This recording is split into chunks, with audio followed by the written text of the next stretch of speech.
Brought to you by KR Mangalam University.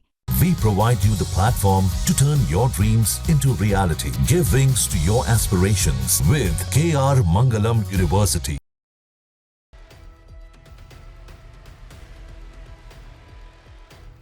आज का विश्लेषण उस छोटे से देश पर है जिसने पहले भारत को ठुकराया, फिर चीन की गोद में चला गया, लेकिन अब फिर से भारत की चौखट पर लौट आया है। जी हां, हम बात कर रहे हैं मालदीव की और उसके राष्ट्रपति मोहम्मद मुइज़ू की, जो अब प्रधानमंत्री नरेंद्र मोदी को अपने देश के सबसे बड़े राष्ट्रीय कार्यक्रम में चीफ गेस्ट बनाकर बुलाना चाहते हैं। लेकिन असली सवाल ये है, क्या चीन को यह कदम परेशान कर रहा है? क्या मालदीव को अब भारत की अहमियत समझ में आ गई है? और क्या प्रधानमंत्री मोदी को यह इनविटेशन स्वीकार करना चाहिए? आइए विस्तार से जानते हैं। कुछ महीने पहले तक यही मोहम्मद मुइज़ू थे जो इंडिया आउट कैंपेन चलाकर सत्ता में आए, भारतीय सेनाओं की उपस्थिति पर सवाल उठाए, भारत पर आंतरिक मामलों में दखल देने के आरोप लगाए और चीन और तुर्की के दौरे करके दिखाया कि अब मालदीव भारत की छांव से निकल चुका है। लेकिन हकीकत हमेशा जमीन पर सामने आती है। अब यही राष्ट्रपति मुइज़ू प्रधानमंत्री मोदी को 26 जुलाई को मालदीव के स्वतंत्रता दिवस समारोह में मुख्य अतिथि के रूप में बुलाना चाहते हैं।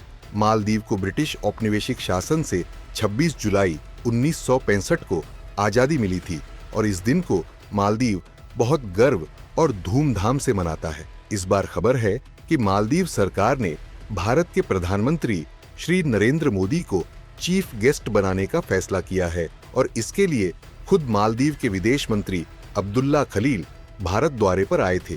इसका एक ही उत्तर है, जमीनी हकीकत और भारत की उपयोगिता। मालदीव की अर्थव्यवस्था बुरी तरह चरमरा चुकी है। पर्यटन और निवेश दोनों ठप हैं। ऐसे में भारत जैसा पड़ोसी देश ही एकमात्र भरोसेमंद भागीदार है।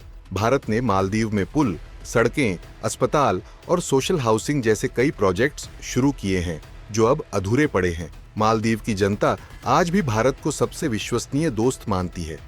चीन ने बड़ी बड़ी बातें की, लेकिन न कर्ज माफ किया, न कोई जमीनी मदद दी, उल्टा कर्ज के जाल में और फंसा दिया। अब मोहम्मद मुइज़ू को समझ आ गया है कि भारत को नजरअंदाज करना कूटनीतिक आत्महत्या के बराबर है। अब जरा सोचिए, चीन जो खुद को हिंद महासागर का राजा समझता है, उसके कान खड़े हो गए हैं।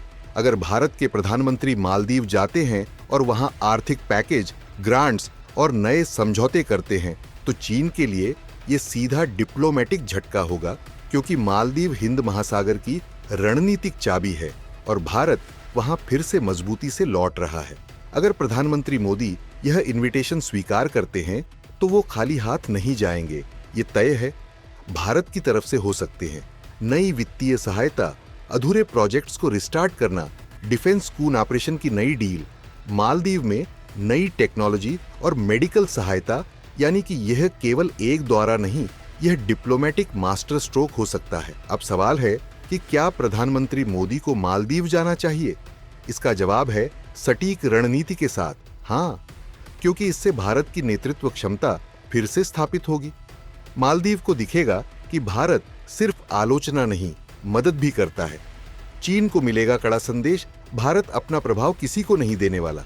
पिछले 6 महीने में चीन ने मालदीव को कई $100 मिलियन का लोन देने की बात की थी, लेकिन जमीन पर कुछ नहीं हुआ। चीन की सीपीईसी जैसी रणनीतियां मालदीव में पूरी तरह फेल हो रही हैं। अब जब मुइज़ू खुद भारत को न्योता दे रहे हैं, तो चीन की कूटनीति की पोल खुल गई है। मालदीव का ये कदम बताता है कि भारत अब सिर्फ एक क्षेत्रीय शक्ति नहीं रहा। भारत की आर्थिक, रणनीतिक और कूटनीतिक ताकत को कोई भी देश अनदेखा नहीं कर सकता। छोटे देश भी अब भारत को सॉल्यूशन प्रोवाइडर मानने लगे हैं। खैर, मालदीव ने जो किया वो एक डिप्लोमेटिक यू टर्न है और अगर भारत इसका उपयोग सही रणनीति से करता है तो यह दक्षिण एशिया में भारत की स्थिति को और भी मजबूत कर देगा। अब गेंद भारत के पाले में है। प्रधानमंत्री मोदी को यह तय करना है कि वो जाएंगे या नहीं, लेकिन एक बात तय है, भारत को अब कोई भी नजरअंदाज नहीं कर सकता, ना मालदीव ना चीन। मालदीव ने भेजा मोदी को न्योता, देखकर हिल गया चीन। ये है भारत की नई डिप्लोमेसी, जो चुपचाप नहीं, चौकन्ना करती है।